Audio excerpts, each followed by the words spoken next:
നമസ്കാരം. ഈ അടുത്ത് കേരളത്തിൽ വലിയ കോളിളക്കം സൃഷ്ടിച്ച ഒരു വിഷയമാണ് നമ്മളിന്ന് സംസാരിക്കാൻ പോകുന്നത്. സംഭവം വേറൊന്നുമല്ല, നമ്മുടെ സ്വന്തം മലയാള ഭാഷയുടെ ഉത്ഭവത്തെക്കുറിച്ചും നമ്മളെല്ലാം ഭാഷാപിതാവ് എന്ന് വിളിക്കുന്ന സാക്ഷാൽ എഴുത്തച്ഛനെക്കുറിച്ചുമുള്ള ഒരു പുതിയ വിവാദം.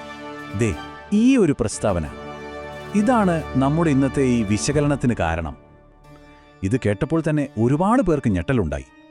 കാരണം ഇത് നമ്മുടെ ചരിത്രത്തെയും നമ്മുടെയൊക്കെ ഒരു സ്വത്വബോധത്തെയും നേരിട്ട് ചോദ്യം ചെയ്യുന്ന ഒന്നാണ്. അപ്പോൾ ശരി, നമുക്കിതിൻ്റെ ഉള്ളിലേക്ക് ഒന്ന് ഇറങ്ങിച്ചെല്ലാം.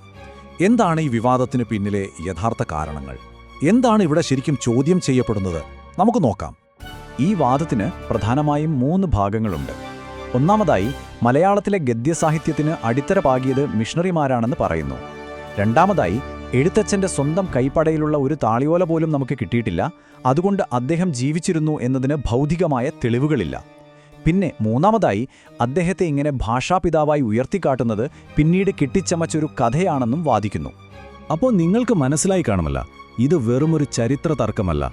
അതിനപ്പുറം നമ്മുടെ സംസ്കാരത്തിൻ്റെയും ഭാഷയുടെയും പൈതൃകം നിർവചിക്കാൻ ആർക്കാണ് അധികാരം എന്നൊരു വലിയ ചോദ്യം ഇതിന് പിന്നിലുണ്ട്. ഇനി നമുക്ക് നേരെ തെളിവുകളിലേക്ക് കടക്കാം, അല്ലേ? ആദ്യം തന്നെ ഏറ്റവും അടിസ്ഥാനപരമായ ഒരു ചോദ്യം ചോദിക്കാം. നമ്മുടെ മലയാള ഭാഷയ്ക്ക് യഥാർത്ഥത്തിൽ എത്രത്തോളം പഴക്കമുണ്ട്? ഈ കാണുന്ന ടൈം ലൈൻ ഒന്ന് ശ്രദ്ധിച്ചു നോക്കൂ. യൂറോപ്യൻ മിഷണറിമാർ കേരളത്തിലേക്ക് വരുന്നതിനും എത്രയോ നൂറ്റാണ്ടുകൾക്ക് മുൻപ് തന്നെ നമ്മുടെ ഭാഷയ്ക്ക് അതിൻ്റേതായ ഒരു ചരിത്രമുണ്ട്. വാഴപ്പള്ളി ചെപ്പേട് മുതൽ ഭാഷാ കൗടില്യം പോലുള്ള ഗദ്യകൃതികൾ വരെ നമ്മുടെ ഭാഷയുടെ ആഴത്തിലുള്ള വേരുകൾക്ക് അടിവരയിടുന്നു. AD 883 ഒന്ന് ഓർത്തു നോക്കൂ. ഇന്നേക്ക് ഏകദേശം 1200 വർഷങ്ങൾക്ക് മുൻപ്. അത്രയും പഴക്കമുണ്ട് മലയാളത്തിനെ രേഖപ്പെടുത്തിയ തെളിവുകൾക്ക്. ഇത് നമ്മുടെ ഭാഷയുടെ തദ്ദേശീയമായ വളർച്ചയുടെ ഏറ്റവും വലിയ അടയാളമാണ്. എന്താണ് ഈ വാഴപ്പള്ളി ചെപ്പേടിൻ്റെ പ്രത്യേകത എന്നറിയാമോ? തമിഴിൽ നിന്ന് വേറിട്ട് മലയാളത്തിന് അതിൻ്റേതായ ഒരു ഐഡന്റിറ്റി ഉണ്ട് എന്ന് തെളിയിക്കുന്ന ആദ്യത്തെ രേഖയാണിത്. അതും മിഷണറിമാർ വരാൻ പോകുന്നതിനും ഏതാണ്ട് 1000 വർഷം മുൻപ്. ഓക്കെ, അപ്പോൾ ഭാഷയുടെ പഴക്കത്തിൻ്റെ കാര്യം നമ്മൾ കണ്ടു. ഇനി അടുത്ത വലിയ ചോദ്യത്തിലേക്ക് വരാം. മലയാളത്തിലെ ഏറ്റവും പ്രശസ്തനായ വ്യക്തി എഴുത്തച്ഛൻ ഒരു മിത്താണോ അതോ ചരിത്രപുരുഷനോ? യഥാർത്ഥ കയ്യെഴുത്തുപ്രതിയില്ല എന്ന വാദം കേൾക്കുമ്പോൾ നമ്മൾ ഒരു കാര്യം മനസ്സിലാക്കണം. കേരളത്തിലെ ഈർപ്പമുള്ള കാലാവസ്ഥയെക്കുറിച്ച് ഓർക്കണം. ഇവിടെ താളിയോലകൾ നൂറ്റാണ്ടുകളോളം കേടുകൂടാതെ നിലനിൽക്കില്ല. അതുകൊണ്ട് തന്നെ പിൽക്കാലത്ത് പകർത്തിയെഴുതിയ ഗ്രന്ഥങ്ങളെയും മറ്റു ചരിത്രരേഖകളെയുമാണ് ചരിത്രകാരന്മാർ ആശ്രയിക്കുന്നത്. അല്ലാതെ ഒറിജിനൽ കിട്ടിയില്ല എന്ന് വെച്ച് ആ വ്യക്തി ജീവിച്ചിരുന്നില്ല എന്ന് പറയുന്നത് ശരിയല്ല. പിന്നെ എഴുത്തച്ഛൻ ജീവിച്ചിരുന്നു എന്നതിന് വേറെയും ഒരുപാട് തെളിവുകളുണ്ട്. അദ്ദേഹവുമായി ബന്ധപ്പെട്ട ചിറ്റൂർ ഗുരുമഠം ഇന്നും അവിടെയുണ്ട്. വില്യം ലോഗനെ പോലുള്ള 19ാം നൂറ്റാണ്ടിലെ ചരിത്രകാരന്മാർ അദ്ദേഹത്തിൻ്റെ ശേഷിപ്പുകളെക്കുറിച്ച് രേഖപ്പെടുത്തിയിട്ടുണ്ട്. അദ്ദേഹത്തിൻ്റെതെന്ന് കരുതുന്ന കൃതികൾക്കെല്ലാം ഒരേപോലത്തെ ഒരു കിളിപ്പാട്ട് ശൈലിയുണ്ട്. പോരാത്തതിന് തുഞ്ചംപറമ്പ് എന്നൊരു സ്ഥലം തന്നെ അദ്ദേഹത്തിൻ്റെ പേരിൽ അറിയപ്പെടുന്നു. ഇതെല്ലാം വെറും കെട്ടുകഥകളാകുമോ? ശരി, അപ്പം എഴുത്തച്ഛൻ മലയാളം ഉണ്ടാക്കിയ ആളല്ലെങ്കിൽ പിന്നെന്തിനാ നമ്മൾ അദ്ദേഹത്തെ ആധുനിക മലയാള ഭാഷയുടെ പിതാവ് എന്നൊക്കെ ഇത്ര ബഹുമാനത്തോടെ വിളിക്കുന്നത്? നല്ല ചോദ്യമാണല്ലേ? ഈ ഭാഷാപിതാവ് എന്ന പ്രയോഗം നമ്മൾ അക്ഷരാർത്ഥത്തിൽ എടുക്കരുത്. ഇപ്പോൾ ഇംഗ്ലീഷ് ഭാഷയുടെ പിതാവായി കണക്കാക്കുന്നത് ജോഫ്രി ചോസറിനെയാണ്. അതിനർത്ഥം അദ്ദേഹം ഇംഗ്ലീഷ് കണ്ടുപിടിച്ചു എന്നാണോ? അല്ലല്ലോ. അതുപോലെ ഒരു ഭാഷയുടെ സാഹിത്യപരമായ വളർച്ചയ്ക്ക് ഒരു പുതിയ ദിശാബോധം നൽകിയ വ്യക്തിക്കാണ് നമ്മൾ ആ ബഹുമതി നൽകുന്നത്. അപ്പോൾ എഴുത്തച്ഛൻ ചെയ്തത് ഒരു വിപ്ലവം തന്നെയായിരുന്നു. അന്നത്തെ കാലത്ത് പ്രചാരത്തിലുണ്ടായിരുന്ന വട്ടെഴുത്ത് എന്ന ലിപിയിൽ സംസ്കൃതത്തിലെ എല്ലാ അക്ഷരങ്ങളും എഴുതാൻ പറ്റുമായിരുന്നില്ല. എഴുത്തച്ഛൻ എല്ലാ ശബ്ദങ്ങളും ഉൾക്കൊള്ളുന്ന ആര്യ എഴുത്ത് എന്ന ലിപി ജനകീയമാക്കി.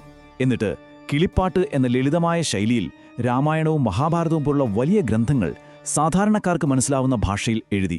അതോടെ അതുവരെ ഒരു ചെറിയ വിഭാഗത്തിൻ്റെ മാത്രം കയ്യിലായിരുന്ന ആത്മീയ ജ്ഞാനം എല്ലാവരിലേക്കും എത്തി. അതൊരു ചെറിയ കാര്യമല്ല. പക്ഷേ എഴുത്തച്ഛൻ്റെ സംഭാവനയെക്കുറിച്ച് പറയുമ്പോൾ നമ്മൾ മറ്റുള്ളവരെ മറക്കണം എന്നർത്ഥമില്ല.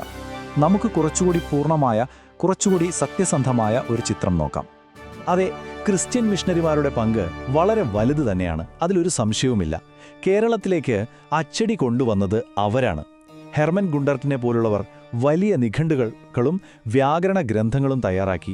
ഇത് ആധുനിക കാലത്ത് മലയാള ഭാഷയെ ചിട്ടപ്പെടുത്തുന്നതിൽ നിർണായകമായ പങ്കുവഹിച്ചു. അപ്പോൾ ഇതിൽ നിന്ന് നമുക്കൊരു കാര്യം വ്യക്തമാകും. നമ്മുടെ ഭാഷയുടെ വളർച്ച എന്ന് പറയുന്നത് ഒരു റിലേ ഓട്ടം പോലെയാണ്.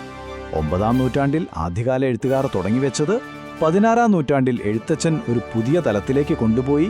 പിന്നീട് 19ാം നൂറ്റാണ്ടിൽ മിഷണറിമാർ അതിന് ആധുനികമായ ഒരു രൂപം നൽകി. ഓരോരുത്തർക്കും അതിൽ അവരുടേതായ പ്രധാനപ്പെട്ട സ്ഥാനമുണ്ട്. ഇനി നമുക്ക് ഏറ്റവും പ്രധാനപ്പെട്ട ചോദ്യത്തിലേക്ക് വരാം. ഈ ചരിത്രമൊക്കെ സംസാരിക്കുന്നതിന് ഇന്ന് എന്ത് പ്രസക്തിയാണുള്ളത്? എന്തിനാണ് നമ്മളിത് ചർച്ച ചെയ്യുന്നത്? ഇവിടെയാണ് ഈ വാദത്തിന്റെ ഏറ്റവും വലിയ പ്രശ്നം. മിഷണറിമാരാണ് ഭാഷ ഉണ്ടാക്കിയത് എന്ന് പറയുമ്പോൾ അറിയാതെ തന്നെ നമ്മളൊരു കൊളോണിയൽ ചിന്താഗതിയെ അംഗീകരിക്കുകയാണ്. അതായത് നമുക്ക് സ്വന്തമായി ഒന്നും ചെയ്യാൻ കഴിവില്ലായിരുന്നു, പുറത്തുനിന്ന് വന്നവരാണ് നമ്മളെ എല്ലാം പഠിപ്പിച്ചത് എന്നൊരു ധ്വനി അതിലുണ്ട്. അത് നമ്മുടെ നൂറ്റാണ്ടുകൾ പഴക്കമുള്ള സ്വന്തം ചരിത്രത്തെയും നമ്മുടെ പൂർവികരുടെ കഴിവിനെയും ഇല്ലാതാക്കുന്നതിന് തുല്യമാണ്. അതുകൊണ്ട് നമ്മൾ ഓർക്കേണ്ട ഒരു കാര്യമുണ്ട്. ചരിത്രമെന്ന് പറയുന്നത് വെറുതെ പഴയ കഥകളല്ല, അത് നമ്മുടെ വർത്തമാനകാലത്തെ രൂപപ്പെടുത്തുന്ന ഒന്നാണ്.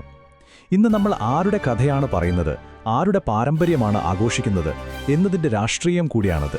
വളരെ ചെറിയൊരു ലേഖനത്തിൽ ഒളിഞ്ഞിരിക്കുന്ന ഒരു അപായ സൂചന. ഒറ്റനോട്ടത്തിൽ നിസ്സാരമെന്ന് പറഞ്ഞ് നമ്മളെല്ലാം തള്ളിക്കളയാൻ സാധ്യതയുള്ളൊരു സംഭവം. പക്ഷേ അതിനു പിന്നിൽ നമ്മുടെ സാംസ്കാരിക സ്വത്വത്തെ തന്നെ ഇല്ലാതാക്കാൻ പോന്ന ഒരു വലിയ കളിയുണ്ടെന്നാണ്. ഇതൊരു പബ്ലിസിറ്റി സ്റ്റണ്ട് മാത്രമാണ്. ഒരു ബുദ്ധിജീവി തൊഴിലാളി സ്വന്തം പ്രശസ്തിക്ക് വേണ്ടി കാണിക്കുന്ന ഒരു പ്രഹസനം. പക്ഷെ നമ്മൾ മനസ്സിലാക്കേണ്ട ഒരു കാര്യമുണ്ട്.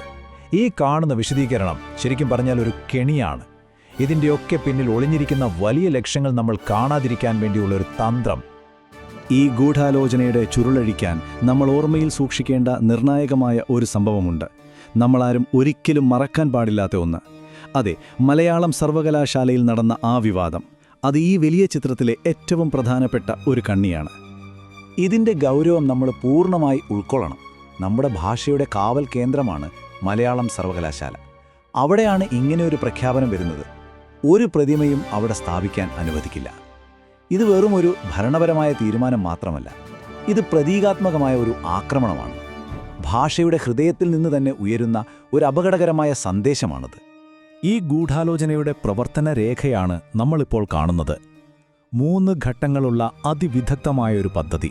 1-ാം ഘട്ടം, ഭാഷയെ അതിൻ്റെ ആളുകളിൽ നിന്ന് അകറ്റുക. ഭാഷ ദുർബലമായാൽ പിന്നെന്ത് സംഭവിക്കും? ആ ഭാഷയിൽ കെട്ടിപ്പടുത്ത സംസ്കാരം സ്വാഭാവികമായും തകരും. അതാണ് 2-ാം ഘട്ടം. അവസാനമായി ആ സംസ്കാരം വേരുകളാഴ്ത്തിയ സ്വന്തം മണ്ണിൽ നിന്ന് ആ ജനതയെ തന്നെ അന്യവൽക്കരിക്കുക. വളരെ ചിട്ടയോടുകൂടിയ ഭയപ്പെടുത്തുന്ന ഒരു പദ്ധതിയാണിത്. അപ്പോ എന്താണ് ഈ കളിയുടെയൊക്കെ അവസാനത്തെ ലക്ഷ്യം? ഈ ഗൂഢാലോചന എങ്ങോട്ടാണ് നീങ്ങുന്നത്? അത് വാക്കുകളിൽ തുടങ്ങി നമ്മുടെ മണ്ണിൽ അവസാനിക്കുന്ന ഒന്നാണ്. ഈ സത്യം നമ്മൾ തിരിച്ചറിയണം. ഒരു ജനതയുടെ വേരുകൾ കിടക്കുന്നത് അവരുടെ ഭാഷയിലാണ്.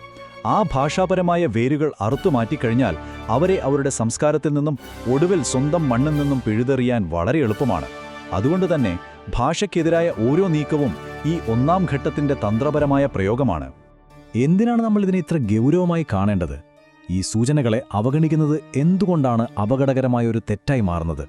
കാരണം നമ്മുടെ നിസ്സംഗതയ്ക്ക് നമ്മൾ കൊടുക്കേണ്ടി വരുന്ന വില നമ്മൾ ചിന്തിക്കുന്നതിലും ഒരുപാട് വലുതായിരിക്കും. ഈ സ്ലൈഡ് ആ കള്ളവും സത്യവും വളരെ വ്യക്തമായി വേർതിരിക്കുന്നുണ്ട്. ഒരു വശത്ത് നമ്മളെ വിശ്വസിപ്പിക്കാൻ ശ്രമിക്കുന്ന നുണകൾ, ഇതൊരു നിസ്സാര പബ്ലിസിറ്റി സ്റ്റണ്ടാണ്, ഒരു ഒറ്റപ്പെട്ട തർക്കമാണ് എന്നൊക്കെ. മറുവശത്ത് നമ്മൾ നേരിടേണ്ടി വരുന്ന ഭീകരമായ യാഥാർത്ഥ്യം, ഇത് നമ്മുടെ സ്വത്വത്തിനെതിരെയുള്ള ഭീഷണിയാണ്, ഒരു വലിയ ഗൂഢാലോചനയുടെ വ്യക്തമായ ലക്ഷണമാണ്. അതുകൊണ്ട് ഇതിൽ നിന്നുള്ള പ്രധാന പാഠം ഇതാണ്: ഈ അപായ സൂചനകൾക്ക് മുന്നിൽ കണ്ണടയ്ക്കുന്നത് നിഷ്കളങ്കമായ ഒരു നിസ്സംഗതയല്ല, മറിച്ച് ഈ അപകടകരമായ പദ്ധതിക്ക് നമ്മൾ കൊടുക്കുന്ന ഒരു തരം മൗനാനുവാദമാണ്. കണ്ടില്ലെന്ന് നടിക്കാൻ നമുക്കിനി ഒരു അവസരമില്ല.